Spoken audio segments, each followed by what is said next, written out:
Bismillahirrahmanirrahim. Assalamualaikum warahmatullahi wabarakatuh. Waalaikumsalam warahmatullahi wabarakatuh. Yang kami hormati Bapak Adi Budi Satrio, Kepala SMAN 1 Trimo. Yang kami hormati Bapak Ibu Guru dan PU. Yang kami hormati juga di samping kiri dan di samping kanan saya adalah CGP Angkatan 7.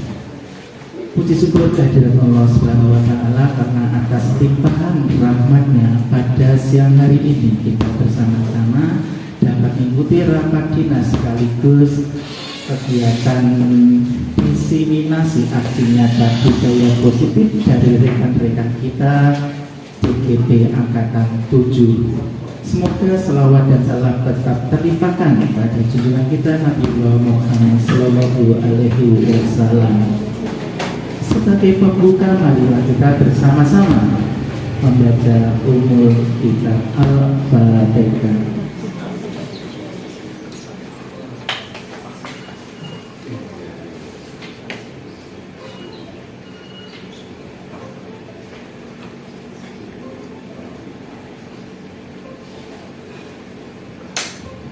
Terima kasih.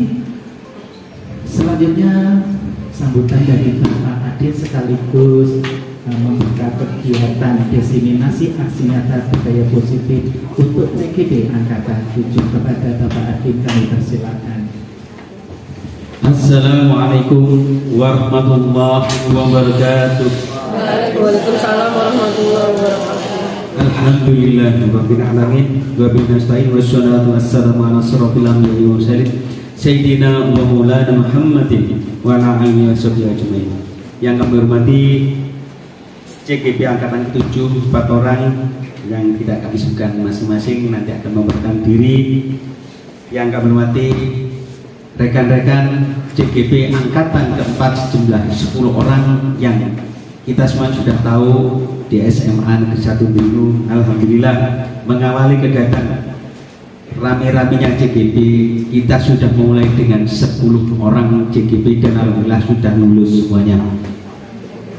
Kami harapkan 4 orang yang akan berjuang untuk menuntaskan sekaligus meluluskan dirinya menjadi guru penggerak, diberi kemudian kelancaran oleh Allah SWT. Kiranya di siang hari ini sesuai dengan apa yang kita program, kita rencanakan, Allah meridai dan memberkahi kita semuanya. Salawat dan salam semoga tercurahkan kepada junjungan kita Rasulullah Muhammad SAW, dan semoga kita sebagai umatnya benar bisa mentauladani beliau sekaligus sudah kelak di akhir zaman kita mendapatkan syafaat darinya. Ibu bapak yang kami hormati, dengan stakeholder ada SMA Negeri 1 Trimo berjumlah sekitar 52 orang dengan guru 42 dan staf tata usaha. Mohon maaf jika kami belum bisa menghadirkan pengurus komite untuk event ini karena Allah belum takdirkan beliau-beliaunya hadir di tempat ini karena dengan kesibukannya masing-masing. Ibu bapak yang kami hormati, berkaitan kegiatan aksi nyata yang bannernya terpampang di belakang kami, dan nanti 4 orang akan benar-benar menunjukkan aksi nyatanya dari apa yang sudah diperoleh dalam kegiatan CGP-nya. Mudah-mudahan diberi kemudahan, kelancaran, dan kesuksesan. Kami berharap untuk teman-teman yang saat ini masih belum dan masih berjuang untuk mendaftarkan diri, di catatan kami masih ada Bu Erna, Bu Devi, Bu Lita, Bu Rima, Bu Novi, Bu Wuri, Bu Yanti, Pak Imron, dan teman-teman yang lain yang belum kami sebutkan. Mudah-mudahan juga diberi kemudahan oleh Allah untuk angkatan berikutnya bisa lolos untuk mengikuti CGP. supaya sekolah kita walaupun kepala sekolahnya tidak berstatus kepala sekolah penggerak, tapi guru-gurunya adalah guru penggerak semuanya. Ini yang harus kita upayakan.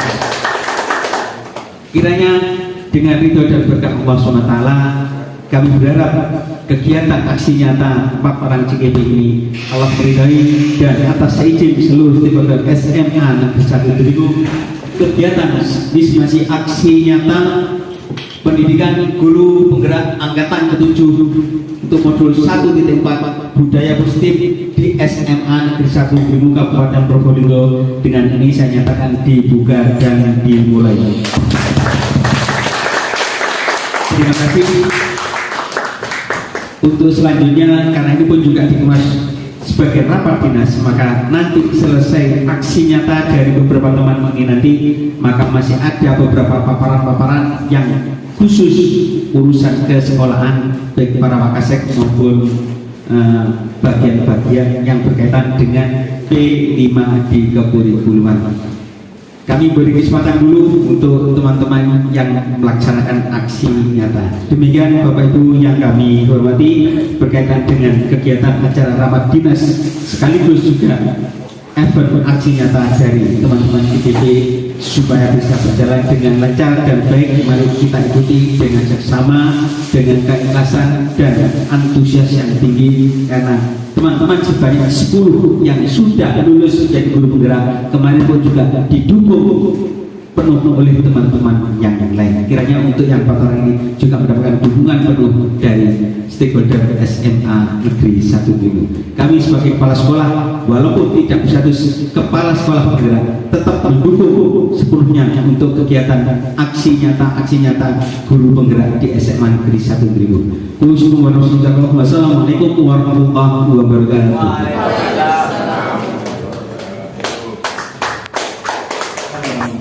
Assalamualaikum warahmatullahi wabarakatuh. Waalaikumsalam warahmatullahi wabarakatuh. Bismillahirrahmanirrahim. Sadri wa yassirli amri wahlul 'uqdatam min lisani yafqahu qawli. Mohon izin untuk Bapak Ibu, kami yaitu Rahma Bujuritia CGP Angkatan 7 Kabupaten Probolinggo yang merupakan guru fisika di sini untuk melakukan diseminasi modul 1, yang dimana modul 1 itu di dalamnya ada filosofi KHJ, dimulai dari filosofi KHJ, berikutnya ada peran dan nilai guru penggerak, visi guru penggerak, dan budaya positif. Tahu belum? Budaya.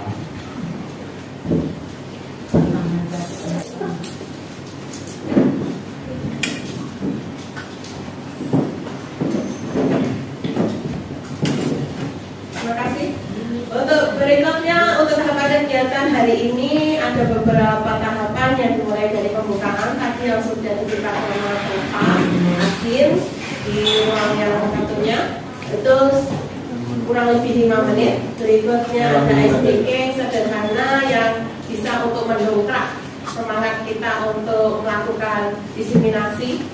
Terus berikutnya ada materi 40 menit. Terus ada yang keempat yaitu tanya jawab sekitar 5-10 menit. Berikutnya nanti saya minta bantuan Bapak Ibu untuk memberikan refleksi tentang apa yang sudah saya lakukan. Mungkin berkisar antara 5 menit saja. Selanjutnya yaitu penutup. Mungkin penutupnya tidak sampai 5 menit. Oke. Nah, kita mulai untuk briefing yang pertama nih Bapak Ibu. Saya minta bantuannya untuk melakukan yang namanya senam otak.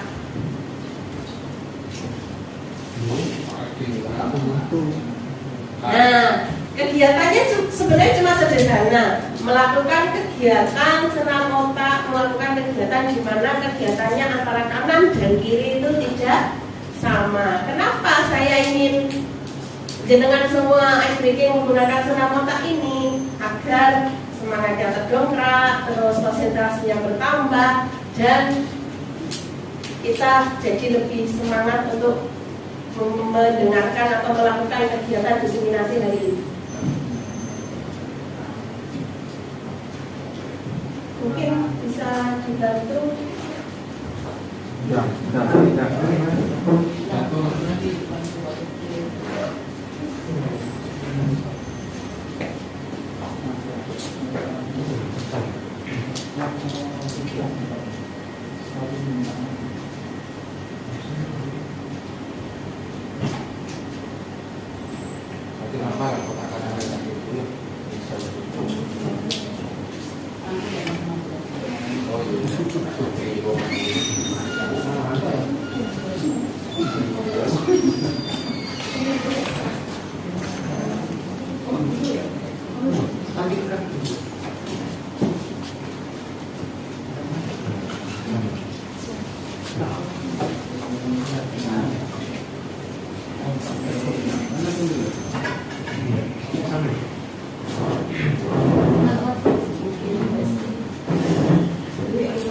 Mohon maaf, mungkin ada sedikit kendala berkaitan dengan sound.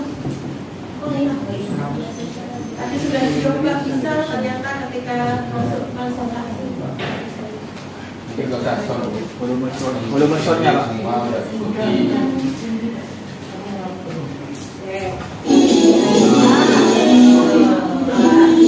Ya benar. Mungkin bisa dimulai Pak. Ya, terima kasih bantuannya. Untuk yang ini saja Pak, yang rahma diseminasi itu ya Pak.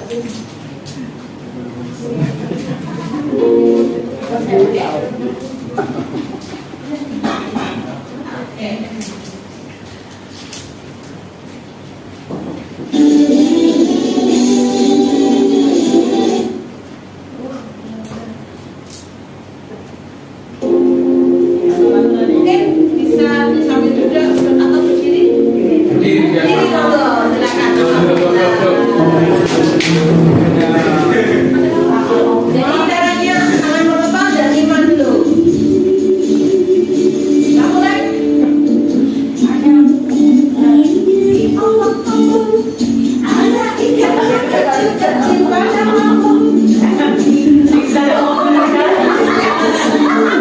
Lagi normal ya.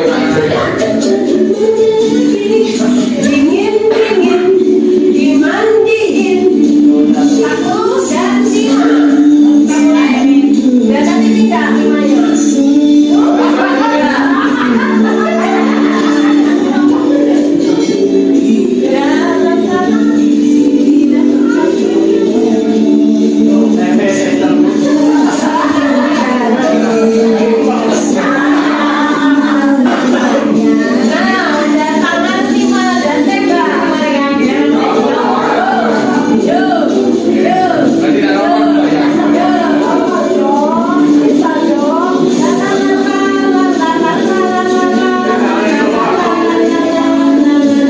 Bahu dan lengan panjang. Kita sendiri sendiri ya Bapak Ibu.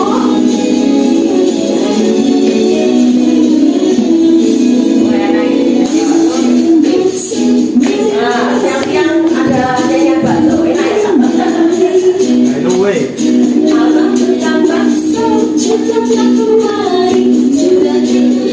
Ini yang agak berat mungkin saya sudah berbilang. Yang satunya putar di perut, yang satunya melengkung kepala. Ini tangan lu nampak. Apa di situ? Bisa kok.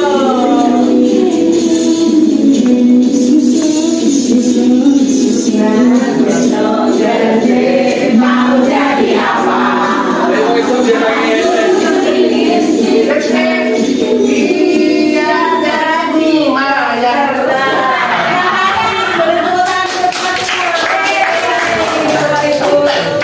Anda sangat luar biasa. Itu memang sangat luar biasa. Waduh, kalau lagi. Oke, lanjut Kak Liza. Next untuk lanjut ke SDG 1, lanjut kita ke materi G. Tujuan kegiatan hari ini seperti biasa saya akan informasikan. Sebenarnya yang pertama yaitu untuk meningkatkan pemahaman murid. Kenapa murid? Karena kemarin saya sudah melakukan sosialisasi kepada murid tentang pentingnya keyakinan kelas. Rekan guru dan staf TU tentang pentingnya keyakinan kelas itu. Yang kedua yaitu untuk berbagi pemahaman kepada jenengan semua tentang yang sudah kami pelajari. Bukan berarti kami itu lebih pintar, tapi kami itu tahu yang lebih dulu. Mungkin ini saya agak deg-degan karena di sini ada banyak sekali GP angkatan 4 yang sudah lulus. Takutnya di berikutnya yang ketiga yaitu untuk mengajak semua rekan guru untuk mewujudkan budaya positif dalam lingkungan kelas atau sekolah. mungkin minimal melakukan hal yang sama yang seperti saya lakukan, mungkin yang lain. Next.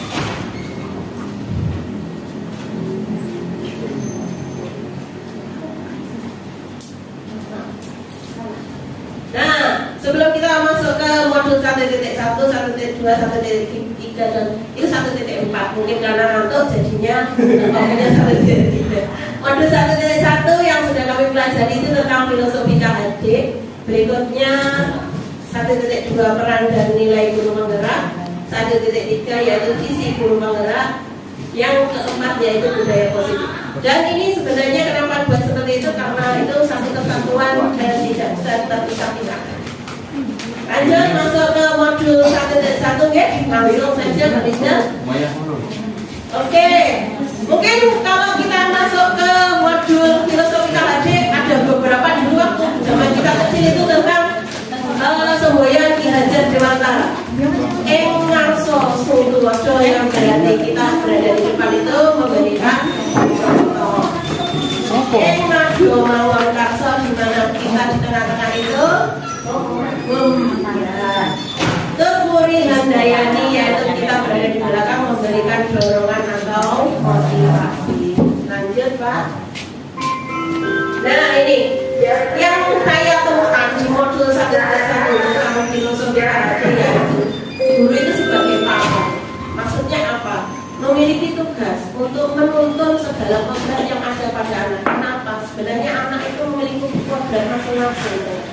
Kita itu tidak bisa memaksakan anak, sama seperti yang CGP kemarin angkatan 4 memberikan info bahwa ikan itu ya kodratnya ya berenang. Kalau seumpama disuruh terbang ya mereka akan kesulitan. Jadi apa yang harus kita lakukan? Kita itu harus sebagai guru itu sebagai pamong yang nuntun. Jadi apa yang harus dilakukan supaya bisa menuntun? Kita itu harus stok sabar. Nah itu kalau yang saya lakukan, sabar tidak ada batas. Nah kenapa menuntun? Agar mereka itu ada kebahagiaan, keselamatan, terjadi keselamatan dan kebahagiaan setinggi-tingginya, baik sebagai manusia maupun sebagai anggota masyarakat, karena kedepannya mereka sudah terjun ke anggota masyarakat. Lanjut Pak.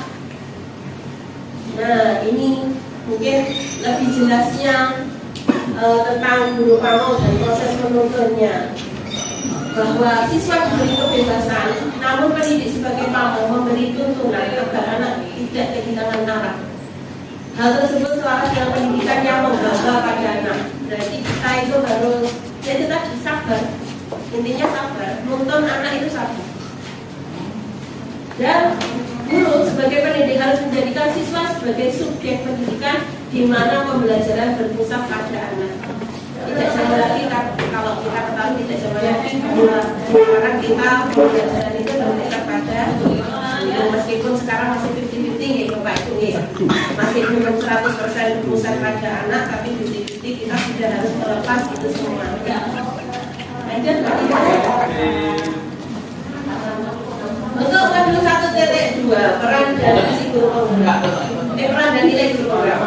Peran guru penggerak di sini, guru penggerak itu harus menjadi pemimpin pembelajaran yang pertama, menjadi coach bagi guru yang lain yang kami lakukan itu, mendorong kolaborasi. Jadi karena tidak bisa kami berdiri sendiri, jadi kami harus berkolaborasi, mewujudkan kepemimpinan murid, menggerakkan komunitas. Terus nilai guru penggerak berpihak pada murid, mandiri, reflektif, kolaboratif, dan manfaat. Lebih jelasnya mungkin next slide. Nah, berpihak pada murid ini yang sudah saya lakukan.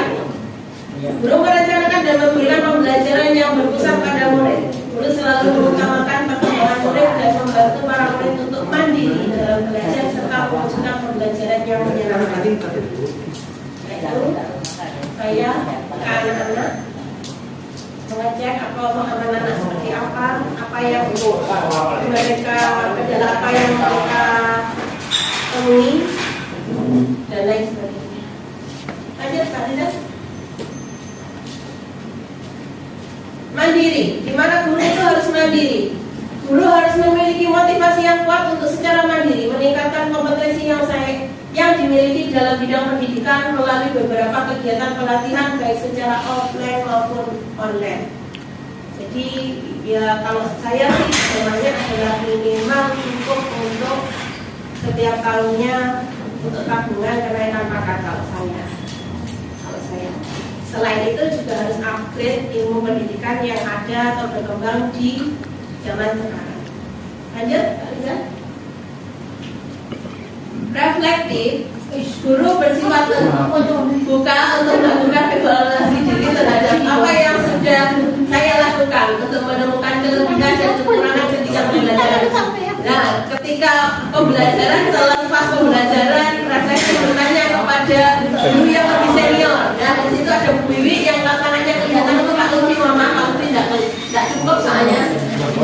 Ya, Pak Lutfi. Jadi bertanya apa yang harus dilakukan, solusi apa yang bisa dilakukan untuk mengatasi masalah yang ada di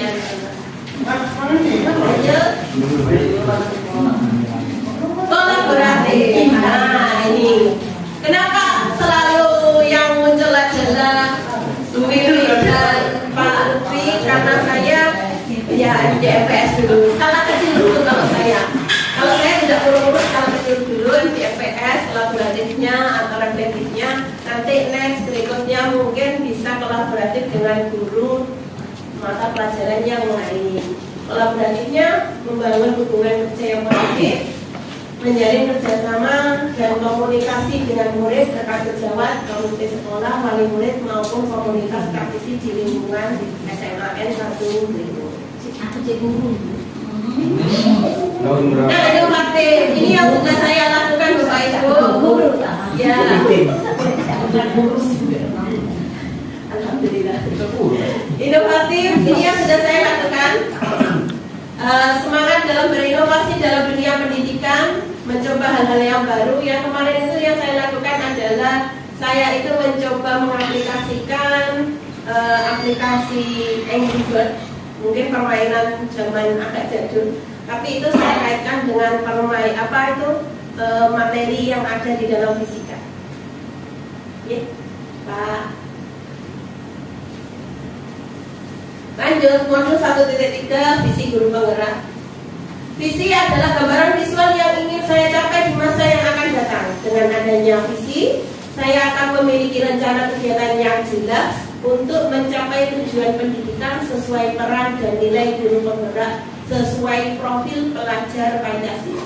Dengan visi saya juga bisa menyelaraskan upaya apa saja yang harus saya lakukan untuk mewujudkan visi tersebut. Jadi umpamanya visi itu adalah acuan untuk saya menuju garis finish. Tujuannya menuju garis finish. Kalau ini tujuannya berarti menuntun anak-anak untuk pembelajaran yang berpusat pada siswa. Berarti upaya apa yang harus saya lakukan? Nah itu berarti ada visi. Lanjut. Nah visi saya sederhana Bapak Ibu, mewujudkan pelajar Pancasila yang berkarakter. Karakternya itu dari yang sudah kita lakukan bersama-sama itu, yang ada di depan, salam senyum sapa. Mungkin tidak hanya di depan, tapi bisa kita lakukan bersama-sama di luar kelas maupun ketika bertemu dengan siswa. Kita selalu mengingatkan untuk salam senyum dan sapa. Terus berikutnya mandiri. Mandiri adalah menyelesaikan masalahnya atau masalah yang ada pada dirinya. Kreatif dan inovatif. Kenapa pembahasannya seperti itu? Karena bisa mengaplikasikan atau menggunakan bahan yang tidak dipakai menjadi bahan yang memiliki nilai jual atau berharga. Menurut saya. Lanjut Kak Iza. Pendekatan IA. Untuk mencapai visi tersebut, kami melakukan pendekatan IA dimulai dengan mengidentifikasi hal baik. Jadi kalau yang kami dapatkan di guru penggerak kemarin gitu Bapak itu ya. Jadi untuk mencapai sesuatu yang perubahan yang baik itu bukan mencari kelemahan kita, bukan mencari kelemahan yang ada di SMA Andrino, bukan mencari kelemahan yang ada di siswa, tapi kita harus menggali potensi yang ada di siswa. Kira-kira anak itu bisa apa ya? Kelebihannya di mana nih? Kalau seumpamanya dibuat seperti ini, bisa apa tidak?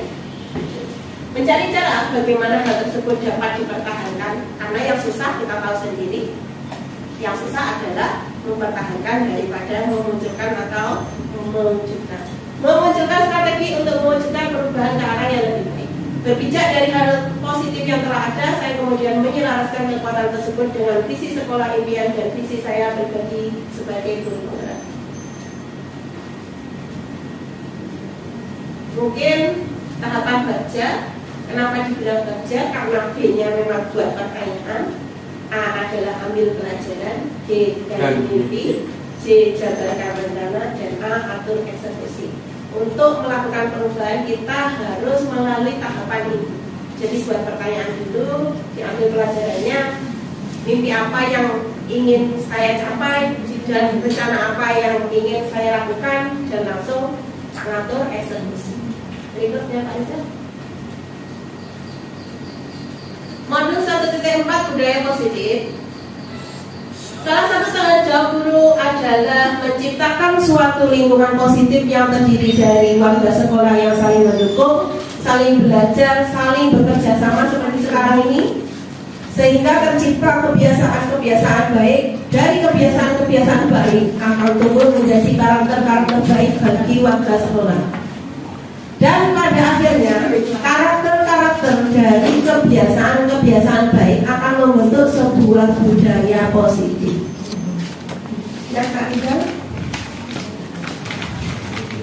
Disiplin positif dan teori kontrol. Intinya adalah kalau seumpamanya ada disiplin positif, ada motivasi dari siswa, dari dalam diri siswa sendiri, maka akan muncul kontrol pada dirinya sendiri. Oh ini baik, berarti bisa dilakukan. Oh ini tidak baik, berarti tidak bisa atau tidak boleh dilakukan. Ini maksudnya disiplin positif, disiplin ke arah yang positif dan kontrol diri sendiri. Karena apa? Perubahan itu harus dimulai dari diri sendiri, bukan dari orang lain. Monggo Pak Anzam berikutnya. Nah, dari disiplin positif nanti ada atau muncul nilai-nilai atau berdasarkan nilai-nilai universal kebajikan kelas, nanti akan menuju ke profil pelajar Pancasila yang kita ketahui sendiri, dimulai dari beriman, bertakwa kepada Tuhan Yang Maha Esa dan berakhlak mulia, berkebinekaan global, bergotong royong, mandiri, bernalar kritis dan kreatif.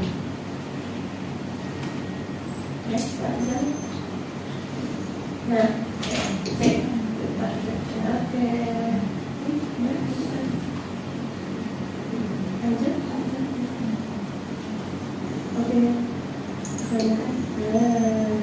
ya ini saya minta bantuan Bapak Ibu sekalian untuk bersama-sama menyanyi profil pelajar Pancasila untuk kita sama-sama. Beriman dan bertakwa pada Tuhan Yang Esa dan berakhlak mulia, berkebinekaan global, gotong royong mandiri, kreatif dan kritis. Lagi-lagi ya. Beriman dan bertakwa pada Tuhan Yang Esa dan berakhlak mulia, berkebinekaan global, gotong royong mandiri, kreatif dan berakhlak kritis.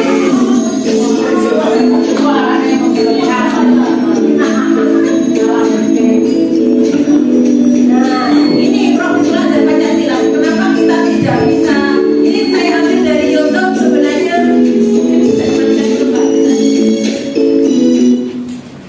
Ini saya ambil dari YouTube. Kenapa kok apa itu namanya anak-anak sudah saya ajak untuk bernyanyi ini, biar mereka tahu tujuannya profil pelajar Pancasila itu seperti apa.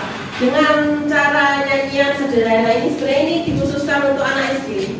Karena kita tahu sendiri kalau lagu yang sering kita putar kan lagunya yang grade-nya tinggi itu ya, lagunya Kikan itu ya. Iya. Jadi ya itu terlalu berat kalau menurut saya. Jadi saya sering menyetelkan atau memainkan lagu profil pelajar Pancasila ini kepada anak-anak biar mereka tahu apa profil pelajar Pancasila yang harus mereka capai itu yang penting. Slide aja Pak. Terima kasih Pak Rizal. Nah, teori motivasi tadi yang saya sebutkan di awal, 3 motivasi perilaku manusia. Poin yang pertama yaitu untuk menghindari ketidaknyamanan atau hukuman. Yang kedua yaitu untuk mendapatkan imbalan atau penghargaan dari orang lain. Yang ketiga yaitu untuk menjadi orang yang mereka inginkan dan menghargai diri sendiri dengan nilai-nilai yang mereka percaya. Betul Pak Rizal? Nah, kebanyakan orang, saya sendiri pun awal-awal itu motivasinya berada pada poin 1 dan poin 2. Nah, ternyata teori motivasi ini yang sudah saya dapatkan itu, ternyata kalau untuk posisi ke-1 dan posisi kedua itu, anak-anak kalau seumpamanya memiliki motivasi itu tidak bertahan lama. Jadi apa yang harus dilakukan? Kita sebagai guru harus menuntun anak-anak untuk memiliki motivasi yang tertentu, yaitu untuk menjadi orang yang mereka inginkan dan menghargai diri sendiri dengan nilai-nilai yang mereka percaya. Lanjut Pak Rizal. Nah ini hukuman, konsekuensi, dan restitusi. Ada hukuman, ada konsekuensi, ada restitusi. Di mana identitas gagal itu selalu pada poin hukuman. Dulu saya pernah di poin hukuman ini. Tapi ternyata apa? Siswa itu menganggap bahwa hukuman itu sesuatu yang sangat menyakitkan dan harus terjadi. Tidak nyaman untuk murid dalam jangka waktu yang panjang. Kadang di dalam hati mereka, di dalam hati murid itu sampai mereka lulus itu sampai terngiang-ngiang rasa sakit hatinya itu. Aku pernah dihukum Bapak Ibu. Aku pernah dihukum itu. Nah, hukuman juga korban mendapatkan keadilan. Padahal yang membuat kesalahan belum tentu juga mereka itu pada dasarnya mereka belum tentu mereka itu juga bersalah 100%. Murid anak akan tersakiti, perilaku pasif agresif meningkat. Untuk konsekuensi sama restitusi akan berbeda. Kalau konsekuensi itu berdasarkan konsekuensi, kalau restitusi merupakan pilihan menguatkan untuk murid dan anak dalam jangka waktu yang panjang. Korban mendapatkan ganti, murid atau anak mendapatkan penguatan dan masalah terpecahkan. Next. Lanjut. Untuk hukuman, sistem tidak akan berjalan bila murid tidak takut. Berlaku hanya pada sebuah institusi, tidak berlanjut pada kehidupan nyata. Peraturannya adalah kamu harus.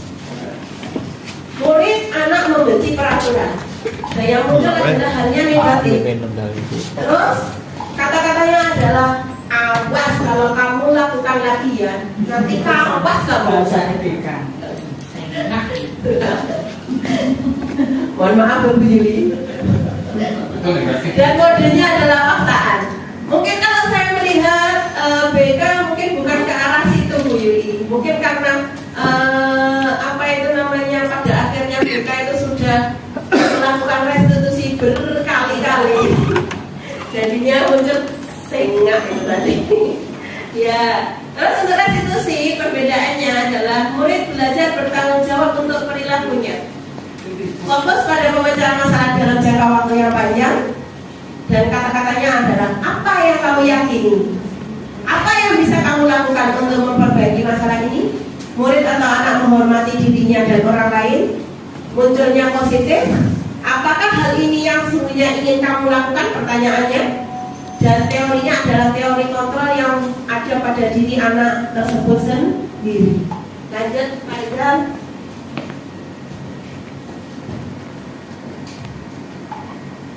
panjang sekali memang. Nah, bisa dibaca sendiri dan bisa dikatakan bahwa kalau teori yang namanya hukuman tadi itu bisa menyakiti anak, tidak membuat anak itu takut kalau seumpamanya anak itu memiliki keberanian yang melebihi teman-temannya sekadarnya. Tapi kalau seumpamanya disiplin positif restitusi itu membuat anak itu berpikir ulang kalau untuk melakukan kesalahan yang sama. Terus berpikir bahwa itu memang tidak baik dilakukan. Jadi saya harus seperti ini. Lanjut. Nah, dihukum oleh penghargaan. Menurut Alfikon, saat kita berulang kali menjanjikan hadiah kepada anak-anak agar berperilaku bertanggung jawab atau kepada seorang murid agar mempelajari sesuatu yang baru, maka kita berasumsi bahwa mereka tidak bisa melakukannya atau mereka tidak akan memilih untuk melakukannya. Penghargaan maupun hukuman adalah cara-cara mengontrol perilaku seseorang yang menghancurkan potensi untuk pembelajaran yang sesungguhnya. Lanjut, Pak Rizal. Nah, sebenarnya ada beberapa alasan mengapa anak itu melakukan kesalahan atau melakukan membuat sebuah masalah. Yang pertama yaitu alasan dasarnya yaitu bertahan hidup. Yang berikutnya mungkin yang ada di luar itu bisa karena kasih sayang dan rasa ingin diterima. Yang berikutnya mungkin rasa kekuasaan, di mana mereka itu ingin berkuasa dibandingkan teman-teman yang lain.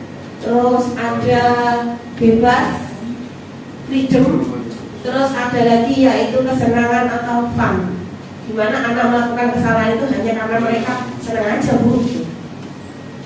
Kalau temannya itu sedih atau kalau temannya itu kena masalah. Lanjut, Kak Rizal. Nah, kita masuk ke keyakinan kelas. Keyakinan kelas sendiri sudah kita lakukan dan saya yakin semua guru di sini sudah melakukan. Nah, tapi kemarin ketika saya belajar tentang keyakinan kelas, sebenarnya saya itu tidak tahu apa sih keyakinan kelas itu dan bagaimana cara membuatnya. Ternyata keyakinan kelas itu adalah nilai-nilai kebajikan universal yang disepakati secara tersirat dan tersurat, lepas dari latar belakang suku, negara, bahasa maupun agama. Jadi tidak membedakan yang ini rasnya siapa, yang ini dari suku apa, yang itu agamanya apa, tidak membedakan. Makanya untuk keyakinan kelas nanti ada beberapa aturan untuk membuat atau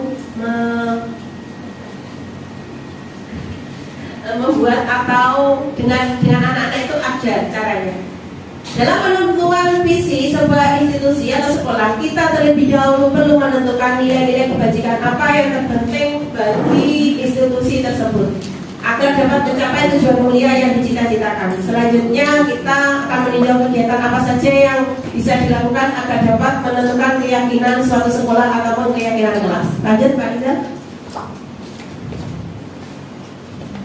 Nah, ini bisa nanti dibaca sendiri pembentukan keyakinan sekolah atau kelas. Karena apa, keyakinan itu sebenarnya ada dua. Keyakinan sekolah yang kita ketahui sebagai peraturan sekolah, dan itu ditandatangani oleh beberapa perwakilan kelas. Dan seperti yang kita lakukan sudah itu dilakukan bersama-sama ketika berkumpul bersama di atau selepas upacara. Nah, keyakinan kelas bersifat lebih abstrak. Keyakinan kelas berupa pernyataan universal. Pernyataan keyakinan kelas bentuknya positif. Keyakinan kelas tidak terlalu banyak sehingga mudah diingat dan dipahami. Keyakinan kelas sebaiknya sesuatu yang dapat diterapkan di lingkungan tersebut. Semua warga kelas hendaknya ikut berkontribusi dalam pembuatan keyakinan kelas lewat kegiatan curah pendapat dan bersedia meninjau kembali keyakinan kelas dari waktu ke waktu.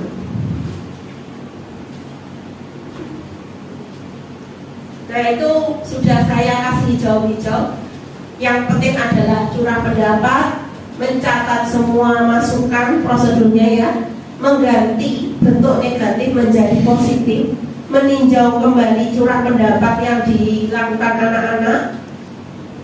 Sekali lagi ditinjau, jangan terlalu banyak. Kalau perlu 3-7 prinsip atau keyakinan saja agar mudah untuk diingat.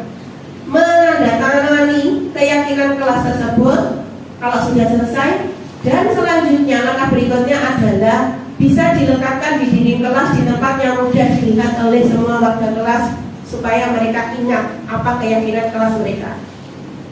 Next, Pak Rizal. Oke, sebelum saya masuk 5 posisi kontrol, ini ada salah satu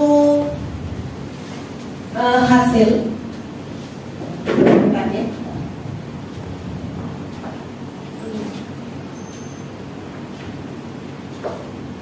Ini adalah salah satu contoh dari penerapan keyakinan kelas. Jadi saya kemarin itu bersama-sama dengan murid membentuk keyakinan kelas yang baru, mengubah agar apa? Sesuai dengan materi yang tadi, pembentukan keyakinan kelas. Karena sebelumnya kalau saya keyakinan kelas itu dari saya dan diamini oleh anak-anak. Kalau saya kemarin. Nah, setelah ini ternyata ada banyak sekali masukan dari anak-anak. Dan ini saya tempel dari satu seperti ini. Nah, judulnya adalah keyakinan kelasku. Jadi ini saya tempel di depan ruang kelas dan mereka menempelkan satu-satu. Dan kenapa itu kok bentuknya seperti itu, Brahma? Karena ini saya sudah kelompokkan dengan keyakinan-keyakinan yang mereka percayai yang mirip, yang sama. Jadi sudah saya kelompokkan mulai dari berdoa sampai yang terakhir, yaitu ada mereka itu bilang bahwa tentang bekerja sama dan disiplin tepat waktu mengerjakan tugas. Nah, yang sebelah sini ini kalau menurut saya bukan keyakinan kelas, tapi harapan-harapan mereka agar pembelajaran fisika yang saya berikan itu lebih menarik atau lebih mudah diterima oleh anak-anak. Gitu. Lanjut 5 posisi kontrol. Di situ ada penghukum yang tadi, di mana guru itu menghukum. Jadi kata-katanya adalah itu tadi. Menggunakan hukuman fisik maupun verbal. Kalau pembuat merasa bersalah, pada posisi ini guru bersuara lebih lembut, menggunakan keheningan yang membuat orang lain merasa tidak nyaman, bersalah atau rendah diri. Kalau posisi teman, guru pada posisi ini tidak akan menyakiti murid, namun akan tetap berupaya mengontrol murid melalui persuasi. Posisi teman pada guru bisa negatif ataupun positif.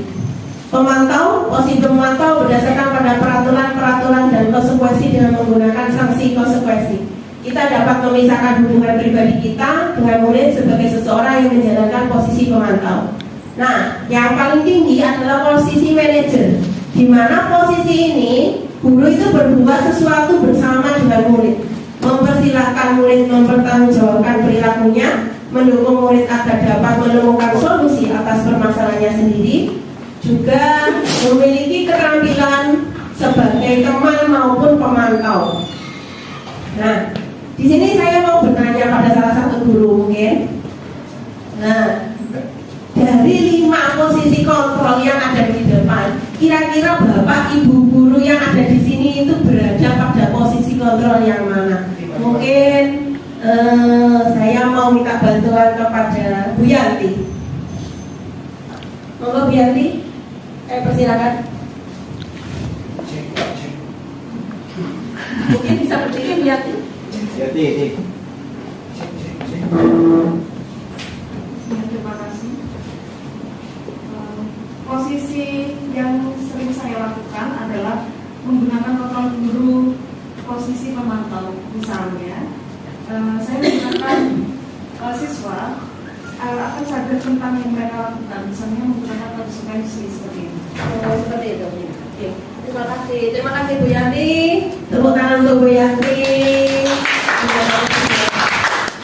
Oke. Ya, kalau untuk ini, kalau kemarin yang saya dapatkan yaitu dalam posisi kontrol guru, minimal kita harus pemantau minimal. Meskipun kita tertati-tati, tapi untuk menjadi posisi manajer, tapi minimal memang kita harus posisinya posisi pemantau.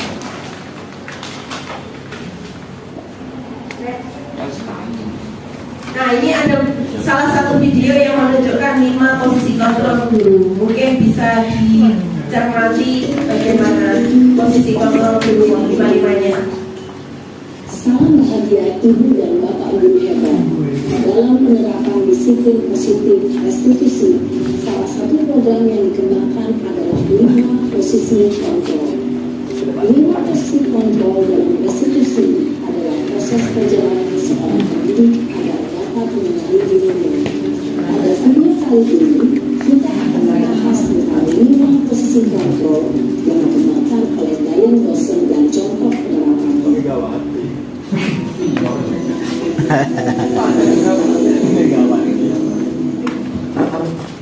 Lima posisi kontrol itu adalah 1. Posisi pemukul, Posisi pembunuh, posisi pembuat merasa bersalah, membuat merasa bersalah, posisi teman, posisi pemantau atau monitor, dan 5 posisi manajer. posisi manajer. Untuk lebih memahami kelima posisi tersebut, mari kita saksikan kasus Naren yang terlambat hadir 20 menit di sekolah dan melihat bagaimana kelima posisi kontrol dalam menghadapi masalah tersebut.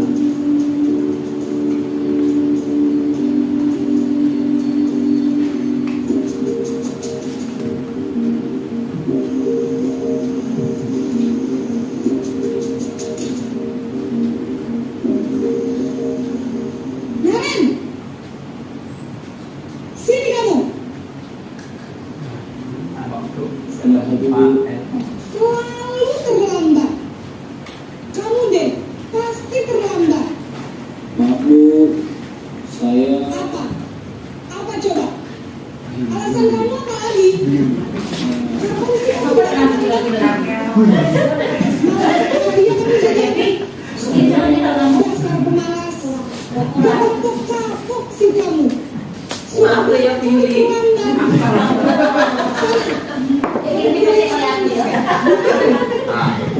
saya harus ke lapangan basket Bu. Nah, lagi niru aku.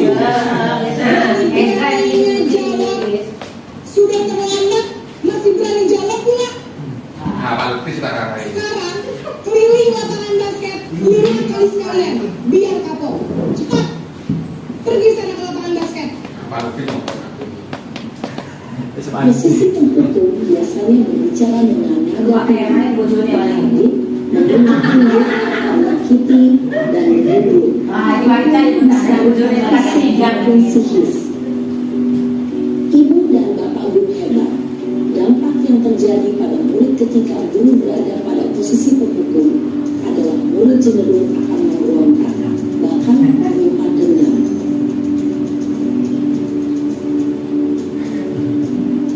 Ini yang berikutnya yaitu posisi pembuat merasa bersalah. Mungkin bisa dicermati siapa yang ini.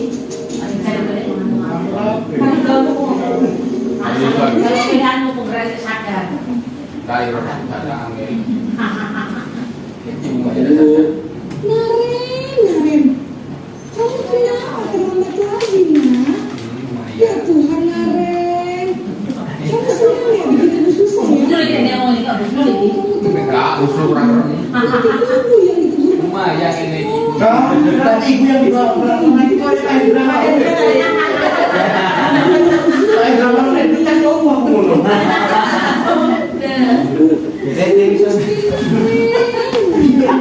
Ya. SP. Sekarang ibu harus tulis ini kamu sudah sering terlambat loh. Ibu harus apa coba? Lumayan banget ini.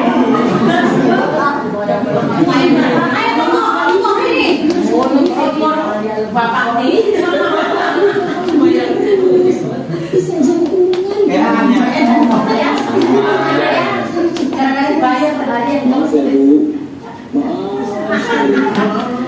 Kayak modalnya Bu Iwi ya. Oh,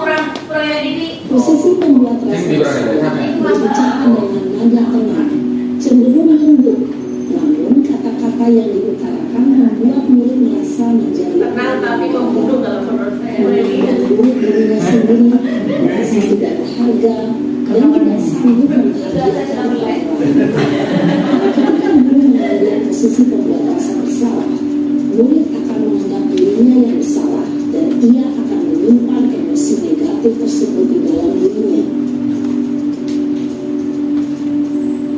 Ya, posisi berikutnya yaitu posisi teman. Belum.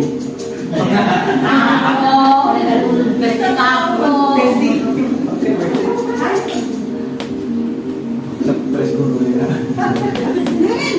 Selamat pagi Bu. Wah, sudah jam berapa ini, Nak? Aduh,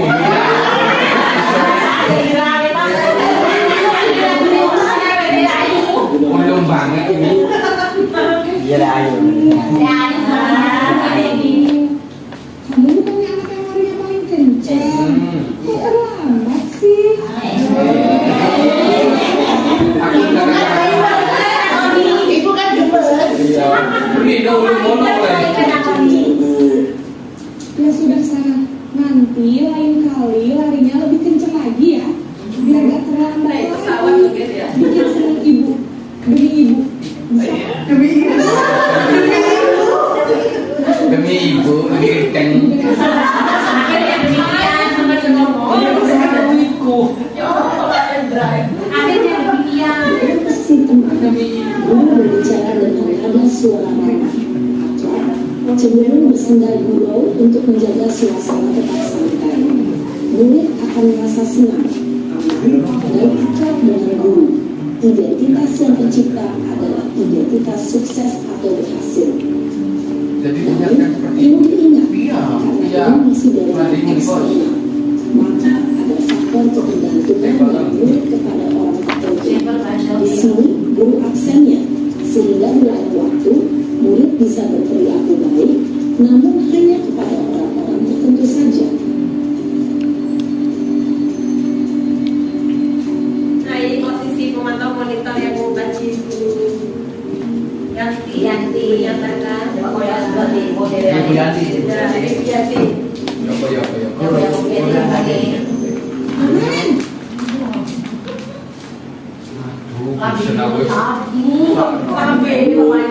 Naren, apa peraturan sekolah kita tentang jam berapa kita harus masuk sekolahnya? Kita harus di sekolah jam 7 Bu. Iya betul, sekarang sudah jam 7.20. Naren sudah tahu konsekuensinya jika terlambat hadir. Paham Bu, saya harus tinggal kelas pas jam istirahat selama 20 menit. Iya benar, konsekuensinya demikian. Jadi nanti jam 9.30 pas istirahat, kamu harus tinggal di kelas, kerjakan tugas tambahan untuk ketertinggalan kamu, ya? Baik Bu. Posisi pemantau menggunakan penghitungan atau data untuk mengontrol murid. Guru mengarahkan murid berdasarkan peraturan dan konsekuensi. Seorang pemantau menunjukkan bahasa tubuh dan ekspresi wajah yang datar dan cenderung baik.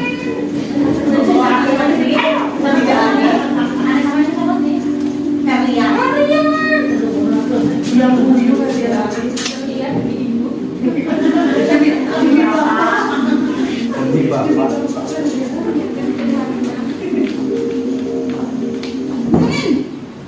Nah, Ren.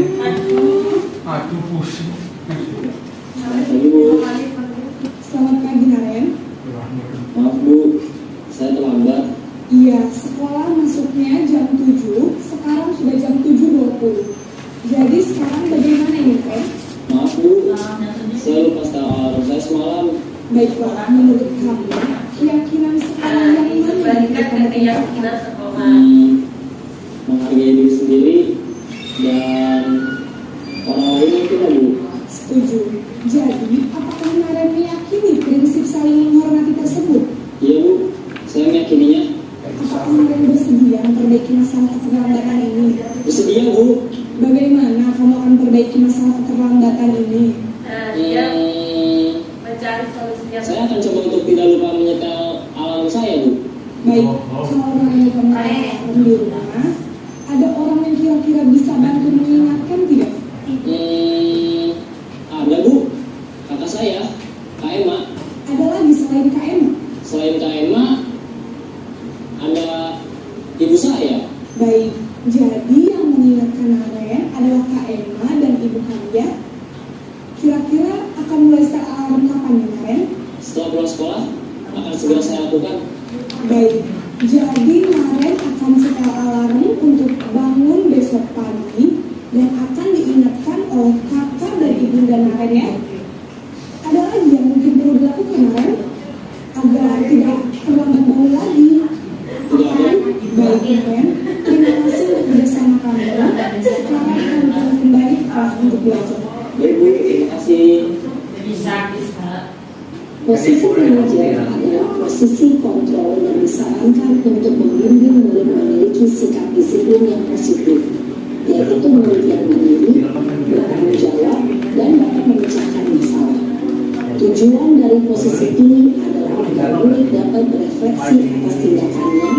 Guru akan terus memberikan pertanyaan berikutnya sehingga murid dapat belajar lebih sederhana dan mencari sebuah solusi untuk menyelesaikannya.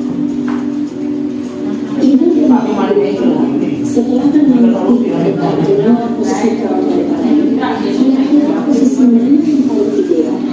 Posisi mana yang dapat menunjang motivasi intrinsik murid? Ya, tentu posisi manajer. Posisi ini memang posisi ideal yang ingin dituju setiap pendidik. Pada posisi inilah, guru dapat menerapkan disiplin positif dan berpihak pada murid yang memerdekakan murid. Perjalanan seorang pendidik tentunya tidak mudah untuk sampai pada posisi seorang manajer. Namun, tujuan kita pasti, yaitu menciptakan murid-murid yang mandiri, merdeka, dan bertanggung jawab. Semoga penggambaran 5 posisi kontrol yang telah diperlihatkan ini dapat menjadi ajang refleksi bagi kita semua, agar dapat terus mengasah dan menerapkan disiplin positif yang memerdekakan murid. Mari terus berlatih dan bersemangat. Selamat menerapkan. Salam dan bahagia Ibu dan Bapak Guru hebat. Oke, itu sedikit video tentang posisi kontrol guru. Untuk restitusi ini yang tadi sudah disebutkan di depan bahwa membantu murid menjadi lebih memiliki tujuan, disiplin positif dan memulihkan dirinya setelah berbuat salah. Mungkin bisa di next Pak untuk menyingkat waktu. Nah, ini untuk segitiga restitusinya. Yang paling bawah adalah menstabilkan identitas yang pertama kali harus dilakukan. Berikutnya yaitu validasi tindakan yang salah, dan yang terakhir yaitu menanyakan keyakinan. Lanjut aja Pak. Bisa? Nah, untuk penerapan budaya positif yang sudah saya lakukan adalah yang pertama seperti tadi yang saya sebutkan, yaitu pembuatan dan penerapan keyakinan kelas. Yang kedua yaitu mewujudkan pembelajaran berpihak pada siswa atau murid, berpusat pada siswa. Yang ketiga yaitu saya meneruskan perjuangannya Pak Lutfi untuk mewujudkan budaya literasi sains dalam proses pembelajaran yang dapat meningkatkan sikap kreatif dan inovatif siswa. Yang keempat yaitu berusaha untuk menerapkan segitiga restitusi dalam menyelesaikan masalah siswa. Next. Ini untuk dokumentasi saya melakukan pembentukan keyakinan kelas tadi. Itu yang pertama saya berikan sosialisasi dulu. Yang berikutnya yaitu mereka menempelkan di papan saat itu karena masih belum ada kertas yang tadi. Next, Pak Iza. Berikutnya setelah ditempel dipilah-pilah menjadi grup-grupnya yang sama, yang mirip, dan ada setelah terkelompokkan seperti itu ada salah satu murid yang membacakan keras-keras keyakinan kelasnya, dan semua murid membuat keyakinan kelas yang sesuai dengan kondisi kelasnya. Next. Keyakinan kelas yang dimunculkan saat itu mulai dari nomor 1 sampai nomor 7 yaitu berdoa, selalu aktif dan semangat, saling peduli dan menghargai pendapat, bertanggung jawab dan bekerja sama, mengerjakan dan mengumpulkan tugas tepat waktu, berusaha secara mandiri menyelesaikan tugas, menjaga kebersihan kelas sebelum dan sesudah pembelajaran berlangsung. Next, Kak. Untuk dokumentasi pembelajaran berpusat pada murid tadi yang sudah saya jelaskan di depan, tadi. Next, Kak. Ini dokumentasi pembelajaran mewujudkan literasi sains dalam permainan tradisional. Kenapa permainan tradisional yang sekarang lagi ngetren sekarang tek-tek atau lato-lato? Jadi mereka memainkan itu dan mereka menggali materinya dari buku atau internet tentang permainan lato-lato itu dan konsep fisika apa yang masuk ke dalam konsep dan ke dalam permainan tradisional lato-lato tersebut, menganalisis, mengidentifikasi, menganalisis selanjutnya yaitu membuat kesimpulan dan mempresentasikannya di depan kelas. Ini untuk dokumentasi penerapan segitiga restitusi yang sudah saya lakukan dengan siswa saya sendiri 10.5 Rivaldi. Lanjut, Pak. Nah, untuk kegiatan terakhir yaitu refleksi, mohon untuk bantuan Bapak Ibu guru yang lain untuk memberikan saran dan kritik yang bersifat membangun untuk saya menjadi yang ke arah yang lebih baik. Sekian dan terima kasih. Nanti saya berikan kertas kecil-kecil, mohon untuk bantuannya ditempelkan di refleksi itu, ya. Terima kasih.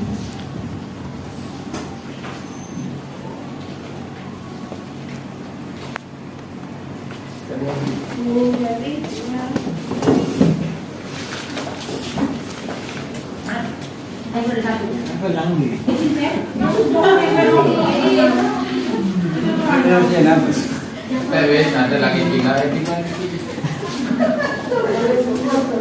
Kopot ngomongan nih. Titik ini.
Oke, saya sudah mengambil satu hasil refleksi, mungkin bisa saya bacakan. Yang pertama yaitu tentang penerapan, saya kurang jelas tentang penerapan apa tadi, literasi sains. Oke, untuk selanjutnya mungkin diseminasi berikutnya akan lebih saya jelaskan. Terima kasih Bapak Ibu guru yang sudah hadir di kegiatan diseminasi aksi nyata pendidikan guru penggerak angkatan 7 hari ini modul 1.4 budaya positif. Atas bantuannya dan waktunya saya ucapkan terima kasih. Wassalamualaikum warahmatullahi wabarakatuh. Waalaikumsalam warahmatullahi wabarakatuh.